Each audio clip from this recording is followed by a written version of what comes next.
ನನ್ನ ಮಗನೇ, ನೀನು ಕ್ರಿಸ್ತ ಯೇಸುವಿನಲ್ಲಿ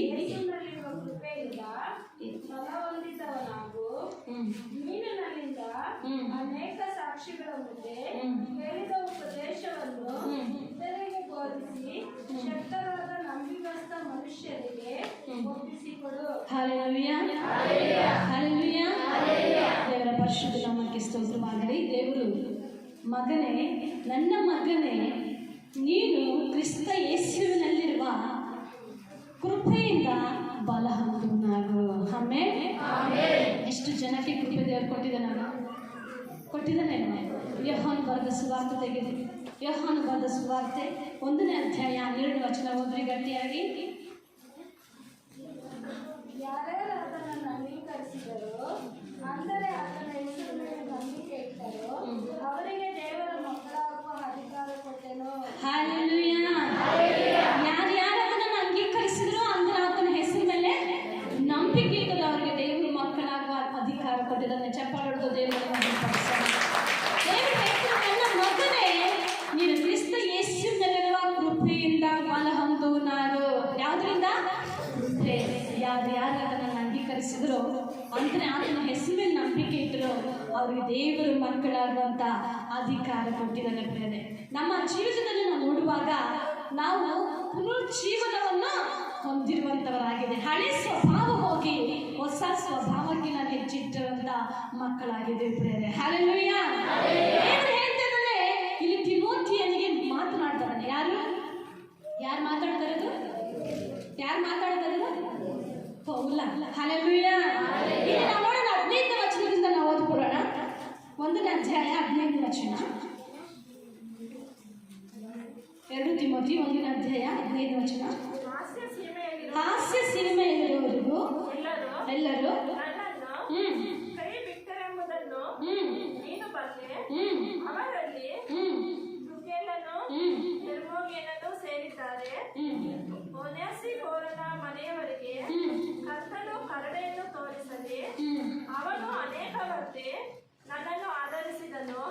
ನನ್ನ ಬೇಡಿಗಳಿಗೆ ನಾಚಿಕೆ ಪಡದೆ ರೋಮಾಪುರಕ್ಕೆ ಬಂದ ಕೂಡಲೇ ಬಹು ವಿಚಾರಣೆಯಿಂದ ನನ್ನನ್ನು ಹುಡುಕಿ ಕಂಡುಕೊಂಡನು. ಅವನು ಆ ದಿನದಲ್ಲಿ ಕರ್ತನಿಂದ ಕರುಣೆಯನ್ನು ಹೊಂದುವಂತೆ ಕರ್ತನು ಅವನಿಗೆ ದಯಪಾಲಿಸಲಿ. ಎಫೆಸದಲ್ಲಿಯೂ ಎಷ್ಟೋ ಉಪಚಾರ ಮಾಡಿದನೆಂಬುದು ನಿನಗೆ ಚೆನ್ನಾಗಿ ಗೊತ್ತಿದೆ. ಹಲ್ಲೆಲೂಯಾ. ದೇವರ ಪರಿಶುದ್ಧ ನಾಮಕ್ಕೆ ಸ್ತೋತ್ರವಾಗಲಿ. ಪೌಲನು ಇಲ್ಲಿ ಸೆರೆಮನೆಯಿಂದ ತಿಮೋಥಿಗೆ ಬರೀತಾ ಇದ್ದಾನೆ. ನೋಡಿ, ಹಾಸ್ಯ ಸೀಮೆಯಲ್ಲಿ ಇರುವಂಥವರೆಲ್ಲರೂ ಕೂಡ ನಾನು ಕೈ ಬಿಟ್ಟರು. ಆದರೆ ಇಲ್ಲಿ ಕೆಲವರು ಮಾತ್ರ ಈ ದೇವ ಸೇವಕರನ್ನು ಆದರಣೆ ಮಾಡಿದ್ದಾರೆ. ಕೆಲವರು ಮಾತ್ರ ಎಷ್ಟೋ ಪ್ರೋತ್ಸಾಹ ಮಾಡಿದ್ದಾರೆ ಎಂಬುದಾಗಿ ಈ ವಾಕ್ಯದಲ್ಲಿ ನಾವು ನೋಡ್ತೇವೆ.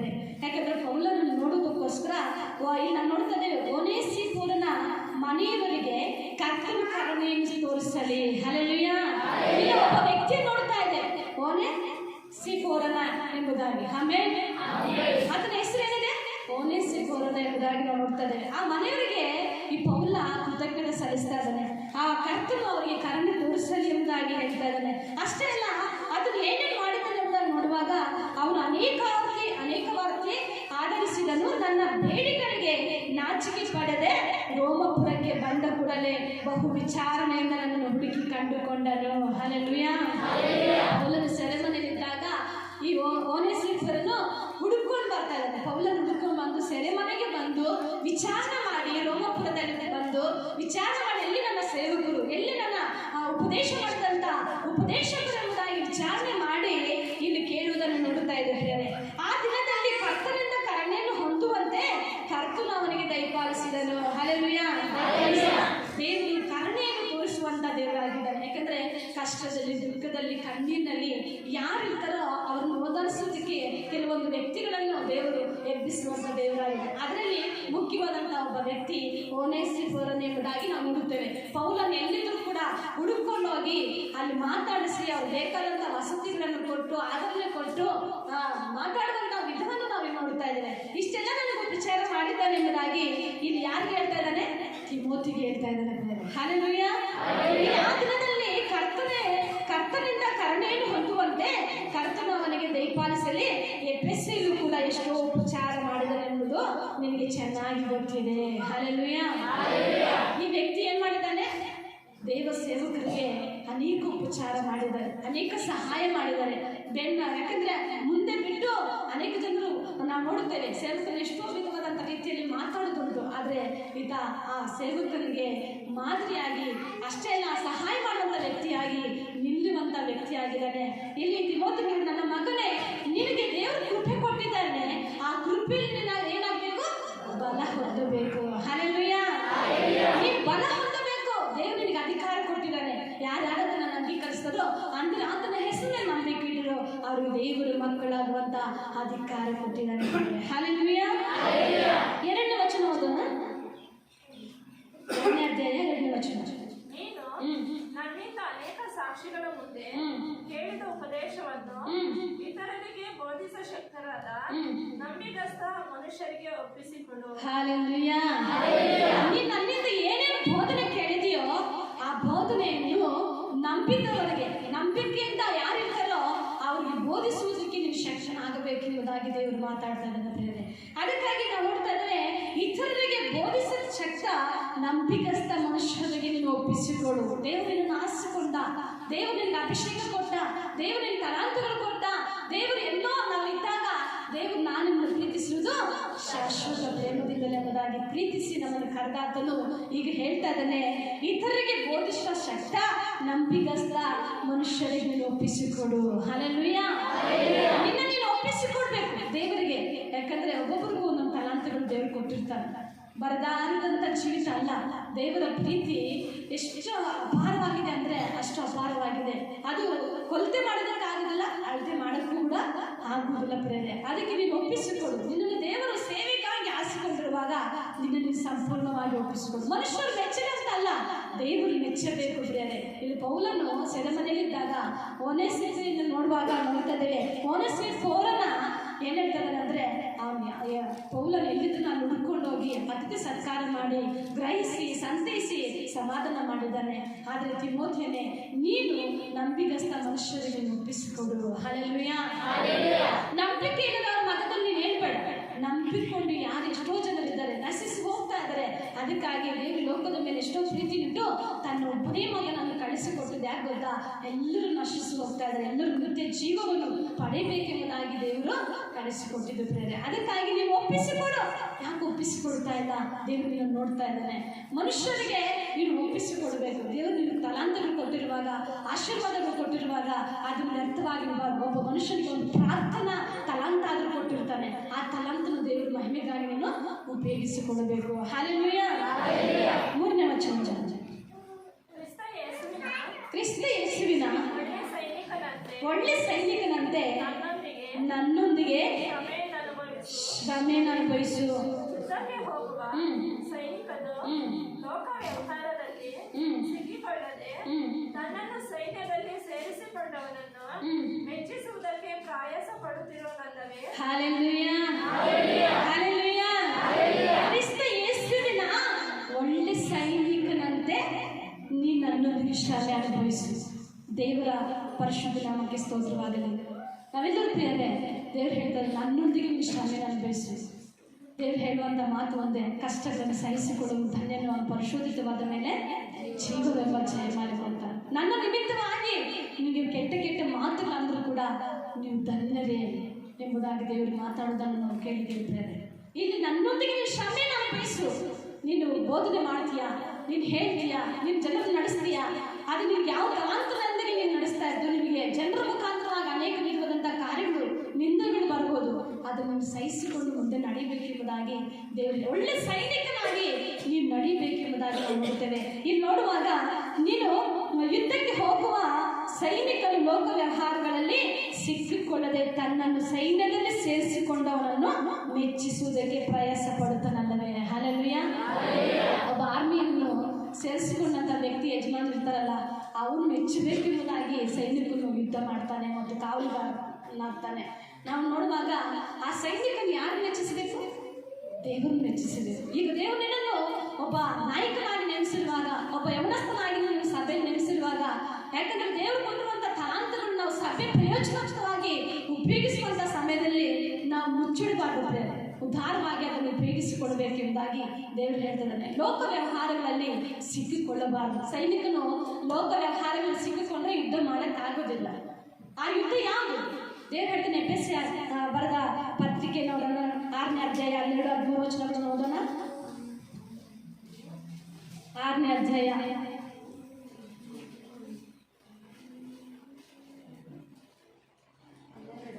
12-13 ವಚನಗಳು ಓದಿಕೊಳ್ಳೋಣ. ನಾವು ಹೋರಾಡುವುದು ಮನುಷ್ಯ ಮಾರ್ಗದವರ ಸಂಗಡವಲ್ಲ,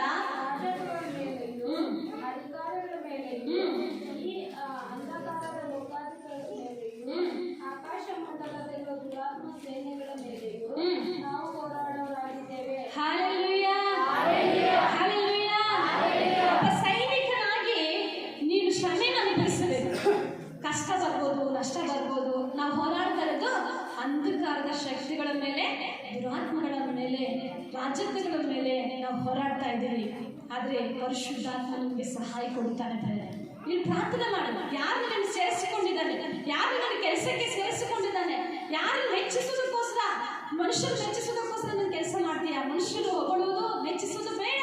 ನೀನನ್ನು ಸೇರಿಸಿಕೊಂಡಂತ ಯಜಮಾನನಿಗೆ ನೀನು ನಂಬಿಗಸ್ತನಾಗಿರಬೇಕು. ನೀನು ಹೋರಾಡ್ತಾ ಇದೆಯಾ ಅಂಧಕಾರದ ಶಕ್ತಿಗಳ ಮೇಲೆ, ದುರಾತ್ಮಗಳ ಸೇನೆಗಳ ಮೇಲೆ ಹೋರಾಡ್ತಾ ಇದೆಯಾ? ಆದರೆ ದೇವರು ಕೊಟ್ಟಿರುವಂಥ ಸರ್ವಾಯುಧವನ್ನು ಯಾವಾಗಲೂ ನೀನು ಧರಿಸಿಕೊಂಡಿರಬೇಕೆಂಬುದಾಗಿ ದೇವರು ನಮ್ಮ ಸಂಗಡ ಮಾತನಾಡ್ತಿದ್ದಾನೆ. ಹಲ್ಲೆಲೂಯಾ. ಅದಕ್ಕೆ ಸೇರಿಸಿಕೊಂಡಂತ ಇಲ್ಲಿ ಯಜಮಾನನಿಗೆ ನೀವು ವಿಧೇಯತೆ ತೋರಿಸಬೇಕೆಂಬುದಾಗಿ ದೇವರು ಹೇಳ್ತಾ ಇದ್ದಾನೆ. ಎಲ್ಲೋ ನೀನಿದ್ದೆ, ಯಾವ ಸಮಯದಲ್ಲಿ ನಶಿಸಿ ಹೋಗ್ತಾ ಇದೆ, ದೇವರು ನಿನ್ನ ಹುಡುಕಿ ನನ್ನ ಮಗಳೇ, ಮಗನಿಂದ ಕರೆದಿಲ್ವಾ? ನನ್ನ ಆತ್ಮನಿಂದ ನಿಲ್ಲಿಸಿದನೆಂದ ಕರೆದಿಲ್ವಾ? ಅನ್ಯ ಜನರಿಗೆ ನೀನು ಪ್ರವಾದಿಯನ್ನಾಗಿ ನಾನು ನಿಲ್ಲಿಸಿಲ್ವಾ ಎಂಬುದಾಗಿ ಎಷ್ಟೋ ಸಾರಿ ದೇವರು ಮಾತನಾಡಿದ್ದಾರೆ. ಹಲ್ಲೆಲೂಯಾ. ದೇವರ ಪರಿಶುದ್ಧ ನಾಮಕ್ಕೆ ಸ್ತೋತ್ರವಾಗಲಿ. ಇಲ್ಲಿ ಕ್ರಿಸ್ತ ಯೇಸುವಿನ ಒಳ್ಳೆ ಸೈನಿಕನಂತೆ ನನ್ನೊಂದಿಗೆ ಶ್ರಮೆಯನ್ನು ಅನುಭವಿಸು. ಯುದ್ಧಕ್ಕೆ ಹೋಗುವ ಸೈನಿಕನು ಲೋಕ ವ್ಯವಹಾರಗಳಲ್ಲಿ ಸಿಕ್ಕಿಕೊಳ್ಳದೆ ತನ್ನನ್ನು ಸೈನ್ಯದಲ್ಲಿ ಸೇರಿಸಿಕೊಂಡವನನ್ನು ಮೆಚ್ಚಿಸುವುದಕ್ಕೆ ಪ್ರಯಾಸ ಪಡುತ್ತಾನಲ್ಲವೇ? ಹಲ್ಲೆಲೂಯಾ. ಯಾರು ಸೇರಿಸ್ಕೊಂಡಿದ್ದು ನಿಮ್ಮನ್ನ? ನಮ್ಮೆಲ್ಲರನ್ನ ಯಾರು ಸೇರಿಸ್ಕೊಂಡಿದ್ದು? ದೇವರು.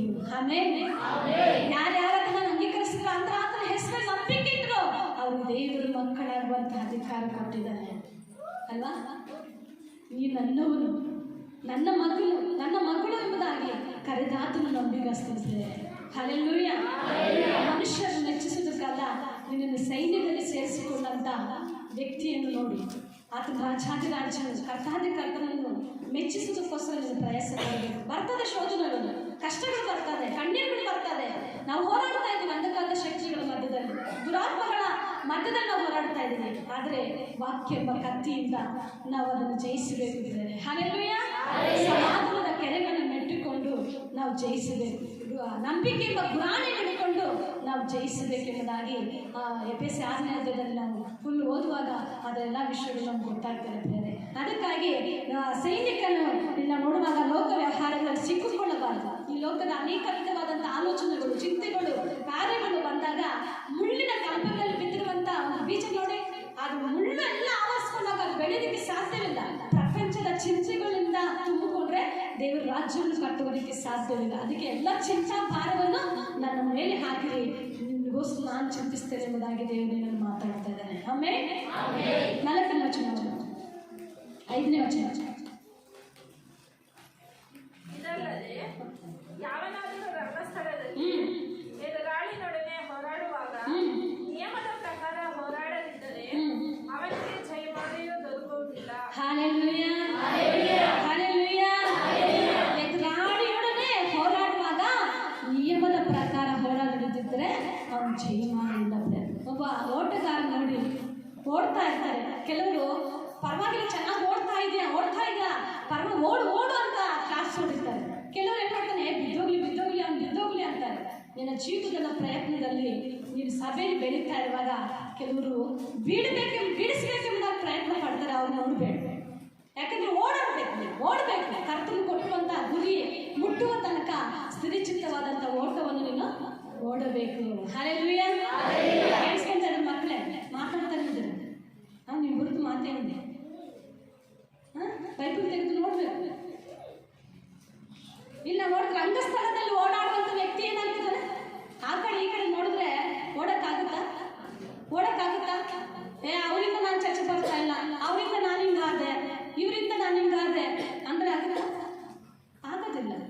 ದೇವರು ಕರೆದಾತ ನಂಬಿಗಸ್ತನು. ನಿನ್ನ ಗುರಿ ಮುಟ್ಟುವ ತನಕ ದೇವರು ನಿನಗೆ ಏನು ತಲಾಂತಗಳು ಕೊಟ್ಟಿದ್ದಾನೋ, ಯಾವ ಕೃಪೆಯಲ್ಲಿ ನಿನ್ನನ್ನು ಅಭಿಷೇಕಿಸಿದನೋ, ಆ ದೇವರ ಸೇವಕರ ಮುಖಾಂತರ ಹಸ್ತವನ್ನು ಇಟ್ಟು ನಿನ್ನನ್ನು ಅಭಿಷೇಕಿಸಿದಾಗ ಆ ಗುರಿ ನಿನಗಿರಬೇಕು. ದೇವರು ಕೃಪೆ ಮತ್ತು ಗುರಿ ಆ ತಲಾಂತಗಳಲ್ಲಿ ನಿಮ್ಮ ಮನಸ್ಸಿಟ್ಟುಕೊಂಡು ಓಡಬೇಕು. ಜನರು ಹೀಗಂತಾರೆ, ಅವ್ರು ಹೀಗಂತಾರೆ, ಅದರಿಂದ ನಾನು ಹೀಗಾದೆ ಅಂದರೆ ನೀನು ಬಿದ್ದೋಗ್ತೀಯ, ಮುಗ್ಗರಿಸ್ತೀಯ. ಓಡ್ತಾ ಇರುವಾಗ ಒಬ್ಬನೇ ಇಂಪ್ರೆಸ್ ಆಗಿ ಓಡ್ತಾ ಇರುವಾಗ ಕ್ಲಾಪ್ಸ್ ಹೊಡೆಯೋರುಂಟು, ಕೆಲವರು ಬಿದ್ದೋಗ್ಬೇಕಂತಾಗಿ ಆ ಅಡ್ಡಗಾಲನ್ನು ಹಾಕುವಂಥವ್ರು ಇದ್ದಾರೆ ಅಲ್ವಾ. ಅದಕ್ಕೆ ಎಚ್ಚರಿಕೆಯಿಂದ ದೇವರು ಓಟಗಾರನನ್ನು ನೋಡ್ತಾ ಇದ್ದೇವೆ. 5ನೇ ವಚನ, ಯಾವನಾದರೂ ರಂಗಸ್ಥಳದಲ್ಲಿ ಎದುರಾಡಿಯನ್ನೇ ಹೋರಾಡುವಾಗ ನಿಯಮದ ಪ್ರಕಾರ ಹೋರಾಡದಿದ್ದರೆ ಅವನಿಗೆ ಜಯಮಾಲೆಯೋ ದೊರಕುವುದಿಲ್ಲ. ಹಲ್ಲೆಲೂಯಾ. ಯಾರನ್ನು ಮೆಚ್ಚಿಸುವುದಕ್ಕೋಸ್ಕರ ನಿನ್ನನ್ನು ಸೇರಿಸಿಕೊಂಡಂತ ಯಜಮಾನ ಮೆಚ್ಚಬೇಕು. ನಿನ್ನನ್ನು ಚೆನ್ನಾಗಿ ಓಡ್ತೀಯ, ನೀನು ಗೆಲ್ತೀಯ, ನೀನು ಮುಂದೆ ಹೋಗ್ತೀಯ ಎಂಬುದಾಗಿ ದೇವರು ನಿನಗೆ ಅನೇಕ ಬಿರುದುಗಳನ್ನು ಕೊಟ್ಟಿದ್ದಾರೆ, ಅನೇಕ ವಾಗ್ದಾನಗಳು ಕೊಟ್ಟಿದ್ದಾನೆ. ಆ ವಾಗ್ದಾನಗಳ ನೆನಪಿನಲ್ಲಿ ಇಟ್ಟುಕೊಂಡು ದೇವರು ಹೇಳಿಲ್ವಾ, ನಿನ್ನ ನೆದರಿಸಿದ ಕಲ್ಪಿಸಿದ ಯಾವ ಆಯುಧವೂ ಜಯಿಸುವುದಿಲ್ಲ. ಹಲ್ಲೆಲೂಯಾ. ನೀನು ಹೋಗುವಾಗ ಬೆಟ್ಟಗಳು ಪುಡಿ ಪುಡಿ ಆಗುತ್ತದೆ ಎಂಬುದಾಗಿ ಅನೇಕ ವಾಗ್ದಾನಗಳು ನಿನ್ನ ಜೀವಿತದಲ್ಲಿ ಕೊಟ್ಟಿದ್ದಾನೆ. ಆ ಹೋಗಬೇಕು, ಪುಡಿ ಪುಡಿ ಆಗುವಂತ ಶಕ್ತಿ ದೇವರು ಕೊಡುವಂತ ದೇವರಾಗಿದ್ದಾನೆ ಪ್ರೇರೆ. ಹಲ್ಲೆಲೂಯಾ. ಹೋಗುವಾಗ ಬೆಟ್ಟಗಳು ಪುಡಿ ಪುಡಿ ಆಗುತ್ತದೆ. ನೀನು ಹೋಗುವಾಗ ಅನೇಕ ವಿಷಯಗಳಿಗಾಗಿ ನೀನು ಪ್ರಾರ್ಥಿಸುವಾಗ ಕಲ್ಲಾದಂತ ಹೃದಯಗಳು ಮೃದುವಾಗಿ ಮಾಡಲಿಕ್ಕೆ ಶಕ್ತಿಯನ್ನು ಯೇಸುಕ್ರಿಸ್ತನಾಗಿದ್ದಾನೆ. ನಿಯಮದ ಪ್ರಕಾರ ಓಡು. ದೇವರನ್ನು ಮೆಚ್ಚಿಸೋದಕ್ಕೋಸ್ಕರ, ದೇವರು ಕರೆದಾತನು ಮೆಚ್ಚಿಸೋದಕ್ಕೋಸ್ಕರ ನೀನು ನಿಯಮದ ಪ್ರಕಾರ ಓಡಾಡದಿದ್ರೆ ಜಯಮಾನ ಸಿಗುವುದಿಲ್ಲ. ಅದಕ್ಕೆ ದೇವರು ಹೇಳಿದ್ರು, ಕಷ್ಟಗಳನ್ನು ಸಹಿಸಿಕೊಳ್ಳುವನು ಧನ್ಯನು, ಅವನು ಪರಿಶೋಧಿತವಾದ ಮೇಲೆ ಜಯಮಾನ. ಕಷ್ಟ ಇದೆಯಾ, ಕಣ್ಣೀರಿದೆಯಾ, ಬಾಧೆ ಇದೆಯಾ, ವೇದನೆ ಇದೆಯಾ, ದುಃಖ ಇದೆಯಾ, ಎಲ್ಲವನ್ನೂ ಸಹಿಸಿಕೊಂಡು ನಿಯಮದ ಪ್ರಕಾರ ನೀವು ಓಡಬೇಕು. ನಾನು ಇಷ್ಟು ದಿನ ಚರ್ಚೆಗೆ ಹೋಗ್ತಾ ಇದ್ದೀನಿ, ಇಷ್ಟು ದಿನ ಸನ್ನಿಧಾನಕ್ಕೆ ಇಷ್ಟು ವಾರ ಹೋಗಿದೆ ಅಂತಲ್ಲ, ನಿಯಮದ ಪ್ರಕಾರ ನೀವು ಹೋಗಬೇಕು. ವಾಡಿಕೆ ಪ್ರಕಾರ ಬರಬಾರ್ದು, ದೇವರ ಆಜ್ಞೆ ಪ್ರಕಾರ ನೀವು ಬಂದು ದೇವರನ್ನು ಆರಾಧಿಸಬೇಕು. ಅದಕ್ಕೆ ವಾಕ್ಯದಲ್ಲಿ ನಾವು ನೋಡ್ತಾ ಇದ್ದೇವೆ. ಫಿಲಿಪ್ಪಿ 4ನೇ ಅಧ್ಯಾಯ, ಫಿಲಿಪ್ಪಿ 3ನೇ ಅಧ್ಯಾಯ ತೆಗೆಯೋಣ. ಫಿಲಿಪ್ಪಿ 3ನೇ ಅಧ್ಯಾಯ 14ನೇ ವಚನ ಹೋದ್ರಿ.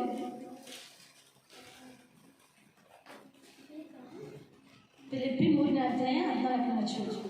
ಎದೆ ಬಗ್ಗಿದವನಾಗಿ ದೇವರು ಕ್ರಿಸ್ತನ ಮೂಲಕವಾಗಿ ನಮ್ಮನ್ನು ಬೇಡಕ್ಕೆ ಕರೆದು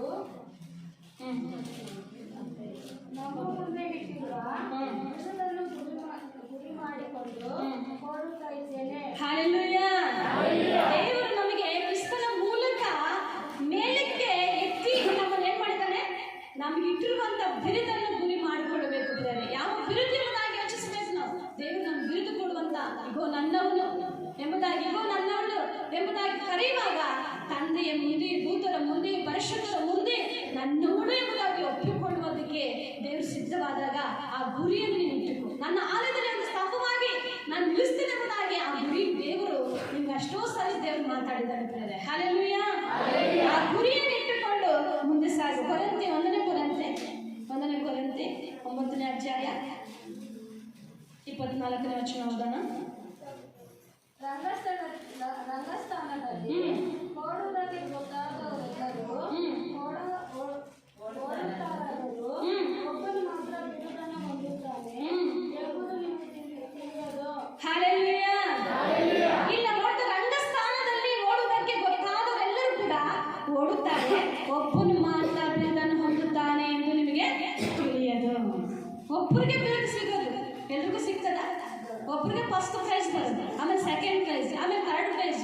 ಇಲ್ಲಿ ರಂಗಸ್ಥಾನದಲ್ಲಿ ಓಡುವುದಕ್ಕೆ ಗೊತ್ತಾದವರೆಲ್ಲರೂ ಕೂಡ ಓಡಾಡುತ್ತಾರೆ, ಒಬ್ಬನು ಮಾತ್ರ ಬಿರುದನ್ನು ಹೊಂದುತ್ತಾನೆ ಎಂದು ನಿಮಗೆ ತಿಳಿಯದು. ಹಲ್ಲೆಲೂಯಾ. ಅದರಂತೆ ನೀವು ಬಿರುದನ್ನು ಪಡೆದುಕೊಳ್ಳಬೇಕೆಂದೇ ಓಡಿರಿ.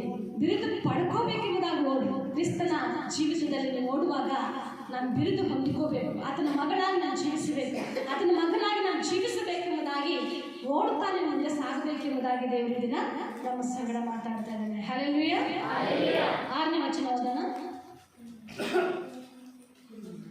2 ತಿಮೋಥಿ 6ನೇ ವಚನ. ವ್ಯವಸಾಯದ ಹುಟ್ಟುವಳಿ ಮೊದಲನೆಯ ಪಾಲು ಕಷ್ಟ ಮಾಡಿದವನಿಗೆ ದೊರೆಯುತ್ತದೆ.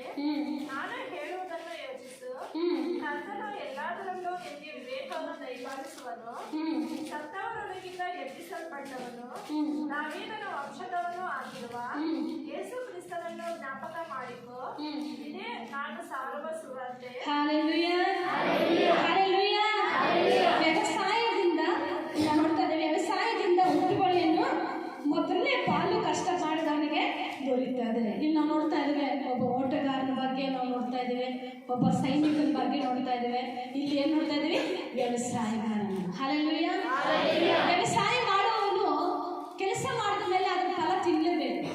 ದೇವರು ನಮ್ಮ ತಲಾಂತರು ಕೊಟ್ಟಿದ್ದಾನೆ. ಪ್ರೀತಿ, ಸಂತೋಷ, ಸಮಾಧಾನ, ದೀರ್ಘಶಾಂತಿ, ನಂಬಿಕೆ, ಸಾಧುತ್ವ, ಶ್ರಮದಲ್ಲೆಂಬ ಫಲಗಳನ್ನು ದೇವರು ಕೊಟ್ಟಿದ್ದಾನೆ.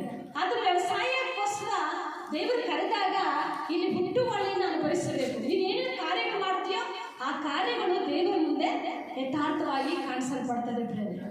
ಕೋಪದಿಂದ ಏನು ಜಯಿಸಲಿಕ್ಕಾಗುವುದಿಲ್ಲ, ದ್ವೇಷದಿಂದ ಏನು ಜಯಿಸಲಿಕ್ಕೆ ಸಾಧ್ಯವಿಲ್ಲ. ಹಾಲೆಲೂಯಾ. ಆದರೆ ವ್ಯವಸಾಯಗಾರನ ಹುಟ್ಟುವಳಿಯಲ್ಲಿ ಮೊದಲನೇ ಪಾಲು ಕಷ್ಟ ಮಾಡಿದವನಿಗೆ ಮಾತ್ರ ದೊರೆಯುತ್ತದೆ. ಹಾಲೆಲೂಯಾ. ಎಷ್ಟು ಕಷ್ಟಪಟ್ಟು ನೀನು ಮಾಡ್ತೀಯೋ ಆ ಪ್ರತಿಫಲ ದೇವರು ನಿನಗೆ ಕೊಡಲಿಕ್ಕೆ ಶಕ್ತನಾಗಿದ್ದಾನೆ. ಅದನ್ನ ಫಲಗಳನ್ನು ಕೊಡುತ್ತಾನೆ. ನಾನೇ ದ್ರಾಕ್ಷ ಬಳ್ಳಿ, ನೀವೆಲ್ಲರೂ ಕೂಡ ಕೊಂಬೆಗಳು ಎಂಬುದಾಗಿ. ಕೊಂಬೆಗಳನ್ನು ಶುಚಿ ಮಾಡೋದಕ್ಕೆ ಯಾಕೆಂದ್ರೆ ಹೆಚ್ಚು ಫಲ ಕೊಡಬೇಕೆಂಬುದಾಗಿ ದೇವರು ಸಿದ್ಧಪಡಿಸ್ತಾನೆ. ಅದನ್ನು ಶುಚಿ ಮಾಡ್ತಾನೆ ಎಂಬುದಾಗಿ. ಆಮೇಲೆ ದೇವರ ಪರಿಶುದ್ಧ ನಾಮಕ್ಕೆ ಸ್ತೋತ್ರವಾಗಲಿ. ಇಬ್ರಿಯ 6ನೇ ಅಧ್ಯಾಯ ನಾವು ಓದ್ಕೊಳ್ಳೋಣ. ಇಬ್ರಿಯ 6ನೇ ಅಧ್ಯಾಯ 4ರಿಂದ ಓದಿಕೊಳ್ಳೋಣ. ಇಬ್ರಿಯ 6ನೇ ಅಧ್ಯಾಯ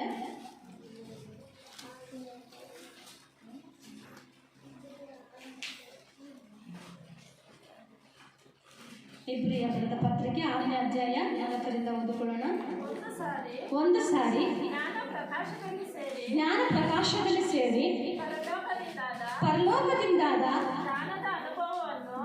ದಾನದ ಅನುಭವವನ್ನು ಹೊಂದಿ ಪವಿತ್ರಾತ್ಮ ವರದಲ್ಲಿ ಪಾಲುಗಾರರಾಗಿ ದೇವರ ವಾಕ್ಯದ ಶ್ರೇಷ್ಠತೆಯನ್ನು ಮುಂದಣ ಯುಗದ ಮಹತ್ವವನ್ನು ಅನುಭವಿಸಿದವರು ಇಷ್ಟರಾದರೆ ಅವರಲ್ಲಿ ತಿರುಗಿ ಮಾನಸಾಂತರವನ್ನು ಹುಟ್ಟಿಸುವುದು ಅಸಾಧ್ಯ.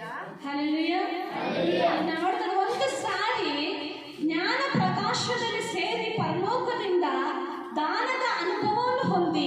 ದೇವರು ಹೇಳ್ತಾಗ ಪವಿತ್ರಾತ್ಮನ ಅಭಿಷೇಕ, ಪವಿತ್ರಾತ್ಮನ ಫಲಗಳು ನಮಗೆ ಕೊಟ್ಟಾಗ ಇಲ್ಲಿ ಪವಿತ್ರಾತ್ಮನ ವರದಲ್ಲಿ ಪಾಲುಗಾರರಾಗಿ ದೇವರ ವಾಕ್ಯದ ಶ್ರೇಷ್ಠತೆಯನ್ನು ಮುಂದಿನ ಯುಗದ ಮಹತ್ವವನ್ನು ಅನುಭವಿಸಿದವರು ಭ್ರಷ್ಟರಾದರೆ ಅವರಲ್ಲಿ ತಿರುಗಿ ಮನಸ್ಸಾಂತರವನ್ನು ಹುಟ್ಟುವುದು ಅಸಾಧ್ಯ.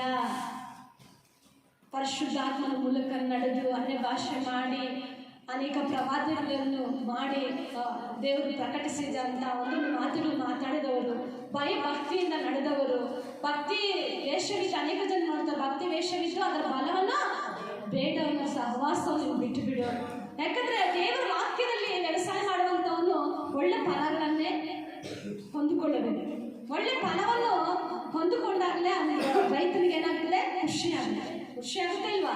ಖುಷಿ ಆಗುತ್ತೆ. ಅದಕ್ಕೆ ದೇವರು ಹೇಳ್ತಿದ್ದಾನೆ, ಒಂದು ಸಾರಿ ಜ್ಞಾನ ಪ್ರಕಾಶದಲ್ಲಿ ನೀನು ಸೇರಿದೀಯಾ, ದೇವರನ್ನು ಕರೆದಾತನು, ಆತ ನಿನ್ನ ಸೇವೆಗಾಗಿ ಆರಿಸಿಕೊಂಡು ದೇವರನ್ನ ಅಭಿಷೇಕ ಮಾಡಿ ನಿನ್ನ ನಡೆಸಿದಾಗ ಆ ದಾನವನ್ನು ಕೊಟ್ಟಿದ್ದಾನೆ. ದಾನವಾಗಿ ಕೊಟ್ಟಿರುವಂತ ದಾನದ ಅನುಭವವನ್ನು ಹೊಂದಿ ಪವಿತ್ರಾತ್ಮ ವರದಲ್ಲಿ ಪಾಲುಗಾರರಾಗಿ ದೇವರ ವಾಕ್ಯದ ಶ್ರೇಷ್ಠತೆಯನ್ನು ಮುಂದಿನ ಯುಗದ ಮಹತ್ವವನ್ನು ಅನುಭವಿಸಿದವರು ಭ್ರಷ್ಟರಾದರೆ ಅವರಲ್ಲಿ ತಿರುಗಿ ಮನಸ್ಸಾಂತರ ಹೊಂದುವುದು, ಹುಟ್ಟಿಸುವುದು ಅಸಾಧ್ಯ. ದೇವರು ನಂಬಿದಂಥ ಮಕ್ಕಳು ಹಿಂದೆಗೆ ಹೋದರೆ ತಿರುಗಿ ಮನಸ್ಸಾಂತರ ಹುಟ್ಟಿಸೋದಕ್ಕಾಗ್ತದ? ಆಗುದಿಲ್ಲ. ನಂಬಿ ಹಿಂದೆಗೆ ಹೋದಂಥವ್ರನ್ನ ಮನಸ್ಸಾಂತರ ಹುಟ್ಟಿಸೋದಕ್ಕೆ ಸಾಧ್ಯವಿಲ್ಲ ಎಂಬುದಾಗಿ ದೇವರ ವಾಕ್ಯದಲ್ಲಿ ನಾವು ನೋಡ್ತೇವೆ. ಹೋದಮ್ಮ, ಯಾಕಂದರೆ ಅವರು ತಮ್ಮ ಪಾಲಿಗೆ ದೇವರ ಮಗನನ್ನು ಪುನಃ ಶಿಲುಬೆಗೆ ಹಾಕುವವರು ಆತನನ್ನು ಎಲ್ಲರ ಮುಂದೆ ಅವಮಾನ ಪಡಿಸುವವರು ಆಗಿದ್ದಾರೆ. ಭೂಮಿಯು ತನ್ನ ಮೇಲೆ ಅನೇಕ ವರ್ತಿ ಸುರಿಯುವ ಮಳೆಯನ್ನು ಹೀರಿಕೊಂಡು ಅದು ಯಾರ ನಿಮಿತ್ತವಾಗಿ ವ್ಯವಸಾಯ ಮಾಡಲ್ಪಡುತ್ತದೋ ಅವರಿಗೆ ಅನುಕೂಲವಾದ ಬೆಳೆಯನ್ನು ಕೊಟ್ಟರೆ ದೇವರ ಆಶೀರ್ವಾದವನ್ನು ಹೊಂದುತ್ತದೆ. ಇಲ್ಲಿ ನಾವು ನೋಡ್ತಾ ಇದ್ದೇವೆ, ತಿರುಗಿ ಪಾಪ ಮಾಡಿ ತಿರುಗಿ ನಾವು ಭ್ರಷ್ಟರಾಗಿ ತಿರುಗಿ ನಾವು ಪ್ರಾರ್ಥನಾ ಜೀವಿತಗಳು ಕಳೆದುಕೊಳ್ತಾ ಇದ್ರೆ ಇಲ್ಲಿ ನಾವು ನೋಡ್ತಾ ಇದ್ವಿ ಅಂಥವ್ರು ಮಾನಸಾಂತರ ಹೊಂದೋದಕ್ಕೆ ಸಾಧ್ಯವಿಲ್ಲ. ಅಷ್ಟೇ ಯೇಸುಸ್ವಾಮಿ ಮತ್ತೆ ಶಿಲುಬೆಗೆ ಹಾಕುವಂಥವರಾಗಿದ್ದಾರೆ. ದೇವರ ಲೋಕಕ್ಕೆ ಏನು ಬಂದರು? ಪಾಪಿಗಳನ್ನು ಹುಡುಕಿ ರಕ್ಷಿಸಲಿಕ್ಕೆ ಬಂದದ್ದು. ಇಲ್ಲ ನೋಡಿದ್ರೆ ಭೂಮಿಯು ತನ್ನ ಮೇಲೆ ಅನೇಕಾವರ್ತಿ ಸುರಿದ ಮಳೆಯನ್ನು ಹೀರಿಕೊಂಡು ಅದು ಯಾರ ನಿಮಿತ್ತವಾಗಿ ವ್ಯವಸಾಯ ಮಾಡಲ್ಪಟ್ಟದೋ ಅವರಿಗೆ ಅನುಕೂಲವಾದ ಬೆಳೆಯನ್ನು ಕೊಟ್ಟರೆ ದೇವರ ಆಶೀರ್ವಾದವನ್ನು ಹೊಂದುತ್ತದೆ. ಹಲ್ಲೆಲೂಯಾ. ಎಷ್ಟೋ ಸಾರಿ ದೇವರು ನಿಮ್ಮನ್ನು ಮಾತಾಡ್ತಾನೆ ಇರ್ತಾರೆ, ನಮ್ಮ ಸಭೆಯನ್ನು ಮಾತಾಡ್ತಾ ಇರ್ತಾರೆ. ನಮ್ಮೆಲ್ಲರಿಗೂ ಕೂಡ ಇಲ್ಲಿ ಬಾಯಿ ಕಟ್ಟಿ ಹೇಳುವವರನ್ನು ಮಾತಾಡ್ತದೆ, ಕೇಳುವವರನ್ನು ಮಾತಾಡ್ತದೆ. ಎಷ್ಟು ಸಾರಿ ಮಾತಾಡ್ತಾ ಇದ್ರಿಂದ ಪರಿಶುದ್ಧಾತ್ಮನ ಮೂಲಕ ಮಾತಾಡಿದ್ರು ಕೂಡ ಆ ಮಾತನ್ನು ಹೀರ್ಕೊಳ್ಬೇಕು. ಆ ಮಳೆ ಸುರಿಯುವಾಗ ಅದನ್ನು ಹಿಡ್ಕೊಂಡು ಬೆಲೆ ಕೊಟ್ಟರೆ ನಾವು ನೋಡ್ತಾ ಇದ್ದೇವೆ, ಅನೇಕಾವರ್ತಿ ಭೂಮಿ ತನ್ನ ಮೇಲೆ ಅನೇಕಾವರ್ತಿ ಸುರಿಯುವ ಮಳೆಯನ್ನು ಹೀರಿಕೊಂಡು ಅದು ಯಾರ ನಿಮಿತ್ತವಾಗಿ ವ್ಯವಸಾಯ ಮಾಡಲ್ಪಡುತ್ತದೋ ಅವರಿಗೆ ಅನುಕೂಲವಾದ ಬೆಲೆ ಕೊಟ್ಟರೆ ದೇವರ ಆಶೀರ್ವಾದ ಹೊಂದುತ್ತದೆ. ಹಲ್ಲೆಲೂಯಾ. ಅನುಕೂಲವಾದಂಥ ಬೆಲೆ ಕೊಡಬೇಕು. ಅನುಕೂಲವಿರುವ ಸಮಯದಲ್ಲೂ ಅನುಕೂಲವಿಲ್ಲದ ಸಮಯದಲ್ಲೂ ಆಸಕ್ತನಾಗಿ ತಿರುಗುತ್ತೀನಿ ಎಂಬುದಾಗಿ ಎಷ್ಟು ಸಾರಿ ದೇವರು ನಮ್ಮ ಸಂಗಡ ಮಾತಾಡಿದ್ದಾರೆ. ನೀನು ಈ ರೀತಿಯಾಗಿ ಇರೋದು ಬೇಕಾಗಿಲ್ಲ, ನೀನು ಮುಂದೆ ನಡೆಯುವುದಾಗಿ ಎಷ್ಟೋ ಸಾರಿ ಪ್ರೋತ್ಸಾಹ ಮಾಡಿದ್ದಾನೆ. ಅದಕ್ಕಾಗಿ ಇಲ್ಲಿ ವಾಕ್ಯ ನೋಡುತ್ತದೆ, ಅನುಕೂಲವಿರುವಂಥ ಸಮಯದಲ್ಲೂ ಕೂಡ ಮಳೆಗೆ ಹೀರಿಕೊಂಡು ಆದರೂ ಯಾರ ನಿಮಿತ್ತವಾಗಿ ವ್ಯವಸಾಯ ಮಾಡಲ್ಪಟ್ಟಿದ್ದೋ ಅವರಿಗೆ ಅನುಕೂಲವಾದ ಬೆಳೆ ಕೊಟ್ಟರೆ ದೇವರ ಆಶೀರ್ವಾದ ಹೊಂದುತ್ತದೆ. ಹಲ್ಲೆಲೂಯಾ. 8ನೇ ವಚನ ನೋಡ್ರಿ. ಆದರೆ ಅದು ಮುಳ್ಳು ಗಿಡಗಳನ್ನು ಕಳೆಗಳನ್ನು ಬೆಳೆಸಿದರೆ ಅಯೋಗ್ಯವೆನಿಸಿಕೊಂಡು ಶಾಪಕ್ಕೆ ಗುರಿಯಾಗುತ್ತದೆ, ಅದರ ಅಂಚವು ಸುಡಲ್ಪಡುವುದೇ. ನೋಡಿದ್ರೆ ದೇವರು ಮಾತಾಡುವಾಗ ಇದು ನನ್ನನ್ನೇ ಮಾತಾಡ್ತದೆ, ದೇವರು ನನ್ನನ್ನೇ ಎಚ್ಚರಿಸ್ತಾ ಇದ್ದಾನೆ ಅಂತ ಅದನ್ನು ನೀವು ತಿಳಿದುಕೊಂಡು ಹೆಚ್ಚು ಫಲ ಕೊಟ್ಟರೆ ದೇವರು ಸಂತೋಷವಾಗ್ತದೆ. ನನ್ನನ್ನಲ್ಲ ಅವ್ರನ್ನ ಹಿಂದೆಯವ್ರನ್ನ ಮುಂದೆಯವ್ರನ್ನ ಅಂತ ನಾವು ಹೇಳ್ಕೊಂಡ್ರೆ ಅದು ತಿರುಗಿ ಸರಿ ಆಗೋದಿಲ್ಲ ಎಂಬುದಾಗಿ ಮುಳ್ಳು ಗಿಡಗಳನ್ನು ಕಳೆಗಳನ್ನು ಬೆಳೆಸಿದರೆ ಅಯೋಗ್ಯವೆನಿಸಿಕೊಂಡು ಶಾಪಕ್ಕೆ ಗುರಿ ಆಗ್ತದೆ. ಪ್ರೇರಣೆ, ಕೋಪ, ಕ್ರೋಧ, ಮತ್ಸರ ವಿಧವಾದಂಥ ಆಲೋಚನೆಗಳನ್ನು ಇಟ್ಟುಕೊಂಡಿದ್ರೆ ಅದು ನಾವು ನೋಡ್ತಾ ಇದ್ದೇವೆ, ದೇವರು ಹೇಳ್ತಾರೆ ಅಯೋಗ್ಯವಾಗಿ ಶಾಪಕ್ಕೆ ಗುರಿ ಆಗ್ತದೆ ಎಂಬುದಾಗಿ ನೋಡ್ತಿದ್ದಾರೆ. ಈ ರೀತಿಯಾಗಿ ನಾವು ಇರಬಾರ್ದು. ದೇವರು ತಕ್ಕ ಕಾಲದಲ್ಲಿ ಮಳೆ ಸುರಿಸ್ತಾರೆ ವ್ಯವಸಾಯಿಗಾರನು ಎಂಬುದಾಗಿ ದೇವರು ಒಪ್ಪನೆ. ಈಗ ತೋಟ ಯಾವುದು? ಈ ಸಭೆ ಪ್ರೇರಣೆ. ಹಲ್ಲೆಲೂಯಾ. ಹಲ್ಲೆಲೂಯಾ. ಸರಿಯಾದಂಥ ಸಮಯದಲ್ಲಿ ಮಳೆ ಸುರಿಸ್ತಾ ಇದ್ದಾರೆ. ನಿನ್ನನ್ನೇ ಮಗಳೇ ಮಾತಾಡ್ತಾರಂತ ಮಾತಾಡಿದ್ರೆ ನನ್ನನ್ನಲ್ಲ ಸ್ವಾಮಿ, ಅವ್ರನ್ನ ಇದೇನಿದೆ ಹಿಂಗೆ ಮಾತಾಡ್ತಾ ಇದ್ದಾರೆ, ಇದೇನ ನನಗೆ ಮಾತಾಡ್ತಾರೆ ಪ್ರಶ್ನೆ ಹಾಕ್ಬೇಡ್ರಿ. ದೇವರು ಎಲ್ಲರೂ ನೋಡ್ತಾ, ಒಳ್ಳೆಯವ್ರನ್ನ ನೋಡ್ತಾ ಇದ್ದಾನೆ, ಕೆಟ್ಟವರನ್ನು ನೋಡ್ತಾ ಇದ್ದಾರೆ. ಹಲ್ಲೆಲೂಯಾ. ಯಾಕೋಬ 5ನೇ ಅಧ್ಯಾಯ 7ನೇ ವಚನ ಹೋದ್ರಿ.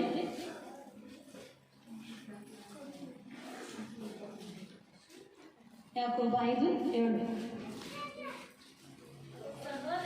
ಸಹೋದರರೇ, ಕರ್ತನು ಪ್ರತ್ಯಕ್ಷನಾಗುವ ತನಕ ದೀರ್ಘ ಶಾಂತಿಯಿಂದಿರಿ.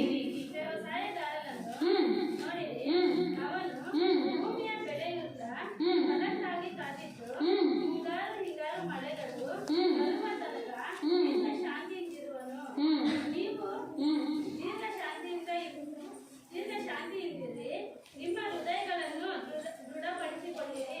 ಕರ್ತನ ಪ್ರತ್ಯಕ್ಷತೆಯು ಹತ್ತಿರವಾಯಿತು. ಸಹೋದರರೇ, ನೀವು ಒಬ್ಬರ ಮೇಲೊಬ್ಬರು ಗುಣಗುಟ್ಟಬೇಡಿರಿ, ವಿಚಾರಣೆಗೆ ಗುರಿಯಾದಿರಿ. ಹಾಗೂ ನ್ಯಾಯಾಧಿಪತಿಯು ಬಾಗಿಲಿನ ಹತ್ತಿರದಲ್ಲೇ ನಿಂತಿದ್ದಾನೆ. ಬಾಧೆಯನ್ನು ತಾಳ್ಮೆಯಿಂದ ಸಹಿಸಿಕೊಳ್ಳುವ ವಿಷಯದಲ್ಲಿ ಕರ್ತನ ಹೆಸರಿನಿಂದ ಮಾತಾಡಿದ ಪ್ರವಾದನೆಗಳನ್ನೇ ಮಾದರಿ ಮಾಡಿಕೊಳ್ಳಿರಿ. ತಾಳಿಕೊಂಡವರನ್ನು ಧನ್ಯರೆಂದು ಹೇಳುತ್ತೇವಲ್ಲವೇ? ನೀವು ಯೋಬನಲ್ಲಿದ್ದ ತಾಳ್ಮೆಯ ವಿಷಯವಾಗಿ ಕೇಳಿ, ಕರ್ತನು ಅವನಿಗೆ ಅಂತ್ಯದಲ್ಲಿ ಮಾಡಿದ್ದನ್ನು ನೋಡಿ, ಕರ್ತನು ಕರುಣಾಸಾಗರನು ದಯಾಳವು ಆಗಿದ್ದಾನೆಂದು ತಿಳಿದಿದ್ದೀರಷ್ಟೇ. ಕರ್ತನು ಪ್ರತ್ಯಕ್ಷನಾಗುವ ತನಕ ದೀರ್ಘ ಶಾಂತಿಯಿಂದಿರಿ. ಆಮೆನ್. ದೇವರು ಏನ್ ಕೇಳ್ತಾರೆ ನಿಮಗೆ? ನಮ್ಮಲ್ಲಿ ದೀರ್ಘ ಶಾಂತಿಯಿಂದಿರ್ಬೇಕಂತೆ. ವ್ಯವಸಾಯಿಗಾರನ್ನು ನೋಡ್ರಿ, ಅವನು ಭೂಮಿಯ ಬೆಳೆಯುಳ್ಳ ಫಲಕ್ಕಾಗಿ ಕಾದಿದ್ದು ಮುಂಗಾರು ಹಿಂಗಾರು ಮಳೆಗಳು ಬರುವ ತನಕ ದೀರ್ಘ ಶಾಂತಿಯಿಂದಿರುವರು. ನೀವು ದೀರ್ಘ ಶಾಂತಿಯಿಂದಿರಿ. ಹಲ್ಲೆಲೂಯಾ. ನಿಮ್ಮ ಹೃದಯಗಳನ್ನು ದೃಢಪಡಿಸಿಕೊಳ್ಳ್ರಿ. ಯಾರ ಹೃದಯಗಳು? ನಮ್ಮ ಹೃದಯಗಳನ್ನು ಏನ್ ಮಾಡಬೇಕು? ದೃಢಪಡಿಸಿಕೊಳ್ಳಬೇಕು ಪ್ರೇರಣೆ. ಆಮೇಲೆ ಮತ್ತು ಕರ್ತನ ಪ್ರತ್ಯಕ್ಷೆಯು ಹತ್ತಿರವಾಯಿತು. ಸಹೋದರರೇ, ನೀವೊಬ್ಬರನ್ನ ಒಬ್ಬರ ಮೇಲೊಬ್ಬರು ಗುಣಗುಟ್ಟಬೇಡ್ರಿ. ಗುಣಗುಟ್ಟುವುದಕ್ಕೆ ನೀವು ನೀವು ಆಸ್ಪದ ಕೊಡಬೇಡ್ರಿ. ಎಲ್ಲರೂ ತಂದೆ ಮಕ್ಕಳೇ, ಸಹೋದರ ಸಹೋದರಿ ಎಲ್ಲರೂ ಕೂಡ ಯಾರ ಮಕ್ಕಳು? ಯೇಸು ಸ್ವಾಮಿ ಮಕ್ಕಳಾಗಿದ್ದೀವಿ. ಯಾರ ಮಕ್ಕಳಾಗಿದ್ದೀವಿ? ನಿದ್ದೆ ಮಾಡ್ತಾ ಇದೆಯಾ? ಯಾರ ಮಕ್ಕಳಾಗಿದ್ದೀವಿ? ಯೇಸು ಸ್ವಾಮಿ ಮಕ್ಕಳಾಗಿದ್ದೀವಿ. ಅದಕ್ಕೆ ಒಬ್ಬರೊಬ್ಬರು ಗುಣಗುಟ್ಟು ಬೇಡ್ರಿ, ನ್ಯಾಯ ವಿಚಾರಣೆಗೆ ಗುರಿಯಾಗಿರಿ. ಇಲ್ಲ ನೋಡ್ತಾರೆ, ಮನುಷ್ಯನ ಆಡುವಂಥ ಪ್ರತಿಯೊಂದು ಮಾತುಗಳು ಕೂಡ ದೇವರು ನ್ಯಾಯ ನೋಡ್ತಾ ಇರ್ತಾರೆ, ನ್ಯಾಯ ಒಪ್ಪಿಸಿಕೊಡ್ತಾನೆ ಎಂಬುದಾಗಿ ವಾಕ್ಯದಲ್ಲಿ ನಾವು ನೋಡಿದ್ದೀವಿ. ಆಗೋ ನ್ಯಾಯಾಧಿಪತಿ ಬಾಗಿಲ ಹತ್ತಿರದಲ್ಲೇ ನಿಂತಿದ್ದಾನೆ. ಬಾಧೆಯನ್ನು ತಾಳ್ಮೆಯಿಂದ ಸಹಿಸಿಕೊಳ್ಳುವ ವಿಷಯದಲ್ಲಿ ಕರ್ತನ ಹೆಸರಿನಿಂದ ಮಾಡಿದ ಪ್ರವಾದನೆಗಳನ್ನೇ ಮಾದರಿ ಮಾಡಿಕೊಳ್ಳ್ರಿ. ಹಲ್ಲೆಲೂಯಾ. ಯಾವ ಸಮಯದಲ್ಲಿ ದೇವರು ನಿಮಗೆ ಪ್ರವಾದನೆಯನ್ನು ಮಾತಾಡಿದಾರೆ ಅದನ್ನು ಮಾದರಿ ಮಾಡಿಕೊಂಡು ನೀವೇನ್ ಮಾಡಬೇಕು? ತಾಳಿಕೊಂಡಿರ್ಬೇಕು. ಹಲ್ಲೆಲೂಯಾ. ತಾಳಿಕೊಂಡಿರುವವನು ಧನ್ಯನೆಂದು ಹೇಳುತ್ತೇನಲ್ಲವೇ? ನೀವು ಯೋಬನಲ್ಲಿದ್ದ ತಾಳ್ಮೆಯ ವಿಷಯವಾಗಿ ಕೇಳಿ ಕರ್ತನು ಅವನಿಗೆ ಅಂತ್ಯದಲ್ಲಿ ಮಾಡಿದ್ದನ್ನು ನೋಡಿ ಕರ್ತನ ಕರುಣಾಸಾಗರನು ದಯಾಳುವಾಗಿದ್ದನೆಂದು ತಿಳಿದಿದ್ದರಷ್ಟೇ. ಕೊನೆಯವರೆಗೂ ತಾಳ್ಕೊಂಡು. ಕಷ್ಟ ಇದೆಯಾ, ಕಣ್ಣೀರಿದೆಯಾ, ಬಾಧೆ ಇದೆಯಾ, ವೇದನೆ ಇದೆಯಾ, ಎಲ್ಲವನ್ನೂ ನೋಡುವಂತ ದೇವರು ಯೇಸು ಕ್ರಿಸ್ತನಾಗಿದ್ದಾನೆ. ಅದಕ್ಕಾಗಿ ನನ್ನ ಮಗನೇ, ನೀನು ಕ್ರಿಸ್ತ ಯೇಸುವಿನಲ್ಲಿ ಕೃಪೆಯಲ್ಲಿ ಬಲ ಹೊಂದಬೇಕು. ಹಲ್ಲೆಲೂಯಾ. ಯಾವುದರಲ್ಲಿ ಬಲ ಹೊಂದಬೇಕು? ಕೃಪೆಯಲ್ಲಿ ಬಲ ಹೊಂದಬೇಕು. ಹಲ್ಲೆಲೂಯಾ. ಪರಿಶುದ್ಧ ನಾಮಕ್ಕೆ ಸ್ತೋತ್ರವಾಗಲಿ. ಕೃಪೆಯಲ್ಲಿ ನಾವೆಲ್ಲರೂ ಬಲ ಹೊಂದಬೇಕೆಂಬುದಾಗಿ ದೇವರು ಮಾತಾಡ್ತಾ ಇದ್ದಾನೆ. ಅದಕ್ಕಾಗಿ ನಾವು ಹಾಡಾಡ್ತಲ್ಲ, ನಿನ್ನ ಕೃಪೆ ಒಂದೇ ಸಾಕು ಎಸೆಯ, ನಾನು ಅದರಲ್ಲಿ ನಾನು ಜೀವಿಸುವೆನು. ಹಲ್ಲೆಲೂಯಾ. ಅದಕ್ಕೆ ದೇವರು ಹೇಳಿದ ನನ್ನ ಕೃಪೆಯೇ ನಿನಗೆ ಸಾಕು ಎಂಬುದಾಗಿ, ಬಲಹೀನತೆಯಲ್ಲಿ ಬಲವು ದೊರೆಯುತ್ತದೆ ಎಂಬುದಾಗಿ ದೇವರು ಈ ಒಂದು ಸಮಯದಲ್ಲಿ ನನ್ನ ಮಗನೇ, ಕ್ರಿಸ್ತ ಯೇಸುವಿನಲ್ಲಿ ಕೃಪೆಯಿಂದ ಬಲ ಹೊಂದುವನಾಗು. ನೀನು ನನ್ನಿಂದ ಅನೇಕ ಸಾಕ್ಷಿಗಳ ಮುಂದೆ ಕೇಳಿದ ಉಪದೇಶವನ್ನು ಇತರರಿಗೆ ನೀನೇನು ಮಾಡಬೇಕು? ಬೋಧಿಸ ಶಕ್ತರಾಗಬೇಕು. ಹಲ್ಲೆಲೂಯಾ. ಹಲ್ಲೆಲೂಯಾ. ಯೇಸು ಸ್ವಾಮಿ ಕರೆದಾತನು ಆ ನಂಬಿಕಸ್ಥನಿಗೆ ಸೈನಿಕನಂತೆ ನೀನು ಮಾಡಬೇಕು. ಅಷ್ಟೇ ಅಲ್ಲ, ಓಟಗಾರನ ನಿನ್ನ ಜೀವಿತದಲ್ಲಿ ಹೋರಾಟ ಇದೆಯಾ, ಅಂಧಕಾದ ಶಕ್ತಿಗಳು, ದುರಾತ್ಮ ಕಾರ್ಯಗಳಿದೆಯಾ, ನೀನು ಓಡುತ್ತಾ ಬಾ ಮುಂದೆಗೆ. ಆವಾಗ ದೇವರು ನೀನು ಜಯಮಾಲೆ ಕೊಡುವಂತ ದೇವರಾಗಿದ್ದಾನೆ. ಹಲ್ಲೆಲೂಯಾ. ಸಾಯಿಗಾರನ ಏನ್ ಮಾಡ್ತಾ ಇದ್ದಾನೆ? ತನ್ನ ಹೊಲವನ್ನು ರೆಡಿ ಮಾಡಿ ಬಿತ್ತಿದ್ದನ್ನು ಫಲಗಳಿಗೋಸ್ಕರ ಎದುರು ನೋಡ್ತಾ ಇದ್ದಾನೆ. ಪ್ರೇರೆ ಯೇಸು ಸ್ವಾಮಿ ಕೂಡ ನಮ್ಮನ್ನು ನೋಡ್ತಾ ಇದ್ದಾರೆ. ನಾನು ಕೊಟ್ಟಿರುವಂಥ ಕೃಪೆ ಏನಾಗಿದೆ, ನಾನು ಕೊಟ್ಟಿರುವಂಥ ತಲಾಂತರಗಳು ಏನಾಗಿದೆ, ನಾನು ಕೊಟ್ಟಿರುವಂಥ ಪ್ರೋತ್ಸಾಹ ಏನಾಗಿದೆ ಎಂಬುದಾಗಿ ದೇವರು ನಮ್ಮನ್ನು ಮಾತಾಡ್ತಾ ಇದ್ದಾನೆ. ಪ್ರೇರೆ ಹಲ್ಲೆಲೂಯಾ. ಎಲ್ಲರೂ ಕೂಡ ಒಂದು ಕ್ಷಣ ನಾವು ಮೌನವಾಗಿ ಪರಿಶೀಲಿಸಿಕೊಳ್ಳೋಣ. ನನ್ನ ಮಗನಾದ ತಿಮೋಥಿ ಮಾತಾಡ್ತಾ ಇದ್ದಾನೆ, ಕೃಪೆಯಲ್ಲಿ ನೀನು ಬಲ ಹೊಂದುವನಾಗು. ಈಗ ವ್ಯವಸಾಯಗಾರನಾಗಿ ಅನೇಕ ಜನರಿಗೆ ಸುವಾರ್ತೆಯನ್ನು ಸಾರುವಂತ ವ್ಯಕ್ತಿಯಾಗಿ ನಿನಗೆ